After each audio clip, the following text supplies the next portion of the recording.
Salam dəyərli izləyicilər. Sualımıza qeyd edirik ki, cədvəldə hansı hadisələrin yerini dəyişdirsək, düzgün xronoloji yazıq alınar. Albaniyada Oroysun hakimiyyətə gəlməsi, təxminən bu 1-ci əsrin 1-ci yarısı. Kanidinin Albaniyanın asılı salınması 36. Roma sərkərdəsi Antoninin Parfiya qoşunları üzərindən yürüşə başlanması eradan əvvəl 38.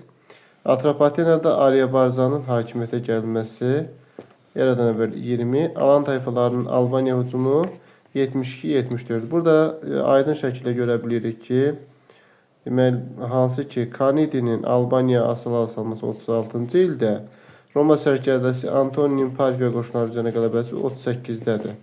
Deməli, 2 ilə 3-ün yerini dəyişsək, düzgün xronoloji ardıcıllıq alınar. Burada da 2 ilə 3 olur. Eyni tipdə digər bir sualda da Albaniyada Oroysun hakimiyyətə gəlməsi, Kanidinin Albaniyanın asılı salması, Roma Parfiya qoşunları arasında Karra döyüşü eradan əvvəl 53.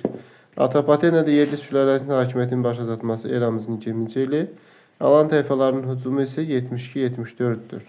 Deməli, burada da eyni zamanda Karra döyüşü Kanidinin 53'də olduğuna görə, Kanidinin Albaniyanın asılı salınması 36-cı ilə aid olduğuna görə, yenə də eyni formada 2 ilə 3-ün yerini dəyişsə, düzgün xronoloji ardıcıllıq alınar.